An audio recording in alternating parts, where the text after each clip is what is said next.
வணக்கம். இப்போ இன்றைக்கி வந்து நம்ம நெல்லிமுள்ளி, அதாவது நெல்லிக்காயை காய வச்சு நம்ம வந்து ஒரு வருஷத்துக்கும் ப்ரிசர்வ் பண்ணி வச்சுக்கலாம். ஸோ அந்த நெல்லிமுள்ளி எப்படி பண்ணலாம் அப்படின்னு பார்க்கலாம்.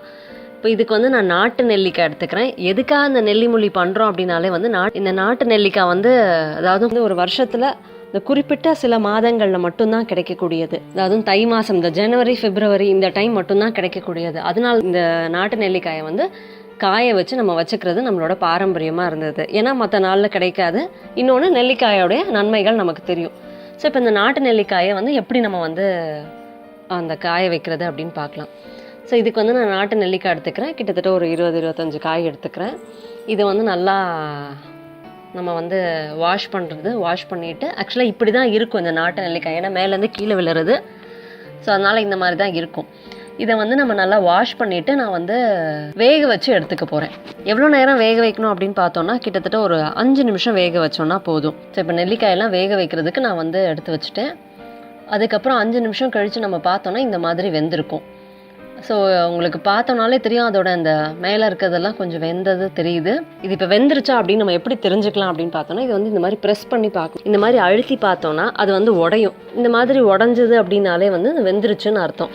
ஸோ நம்மளோட நெல்லிக்காய் இப்போ வந்து ரெடி ஆகிடுச்சு காய வைக்கிறதுக்கு. ஸோ அடுத்ததான் நம்ம இப்போ என்ன பண்ண போகிறோம் அப்படின்னா,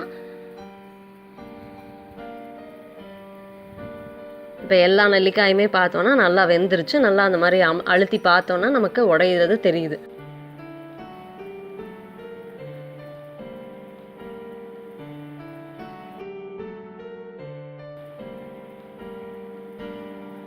ஸோ இப்போ அடுத்ததான் நம்ம என்ன பண்ண போகிறோம் அப்படின்னு பார்த்தோன்னா, ஒவ்வொரு நெல்லிக்காயும் வந்து இந்த மாதிரி நம்ம அழுத்தி அதில் இருக்கக்கூடிய கொட்டையை தனியாகவும் இந்த நெல்லிக்காயை தனியாகவும் எடுக்க போகிறோம். இப்போ நாட்டு நெல்லிக்காய்ன்னு நான் சொன்னேன். இப்போ நாட்டு நெல்லிக்காய்க்கும் இன்றைக்கி கிடைக்கக்கூடிய நெல்லிக்காய்க்கும் நிறைய வேறுபாடுகள் இருக்குது. இன்றைக்கி இருக்கக்கூடியது எல்லாமே வந்து ஹைப்ரிட் நெல்லிக்காய்ன்னு. ஸோ இப்போ பார்த்தோன்னா நம்ம வந்து இந்த நெல்லிக்காயில் இருக்கக்கூடிய அந்த கொட்டைகளெல்லாம் தனியாக எடுத்தாச்சு. நெல்லிக்காயோடைய அந்த காயை வந்து தனியாக எடுத்தாச்சு. இந்த மாதிரி ஒரு ஒன்றுத்தையுமே நம்ம அழுத்தினோன்னா சின்ன சின்னமாக அதுவே வந்து அந்த வரிகளுக்கு ஏற்றாப்புல வந்து வெடிச்சு வரும். அதுக்கேற்ற மாதிரி நம்ம வந்து அதை வந்து ரொம்ப ஈஸியாக உள்ளே இருக்கக்கூடிய கொட்டையை எடுத்துடலாம். ஸோ இந்த மாதிரி எடுத்துகிட்டு நம்ம வந்து பரப்பி காய வச்சிடலாம். இது எப்படி காய வைக்கணும் அப்படின்னு பார்த்தோன்னா, கிட்டத்தட்ட ஒரு 4 நாள் ஆகும் நல்லா காயறதுக்கு.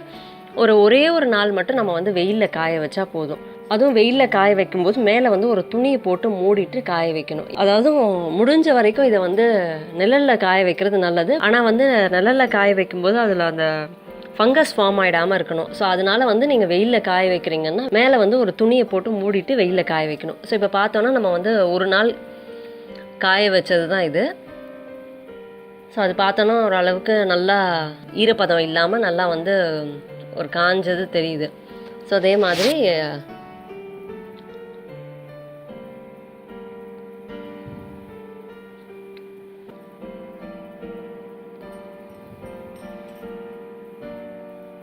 ஸோ இது வந்து பார்த்தோன்னா அடுத்த நாள் 2வது நாள் நம்ம வந்து காயும் பொழுது இந்த மாதிரி கொஞ்சம் அந்த சுருங்கி அதோடைய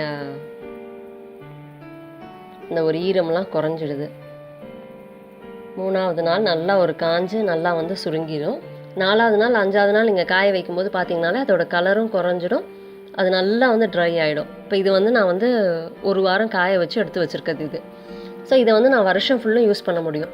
எப்படி நம்ம வந்து இந்த நெல்லிமுள்ளியை யூஸ் பண்ணலாம் அப்படின்றத நம்ம அடுத்தடுத்து வரக்கூடிய வீடியோஸில் பார்க்கலாம்.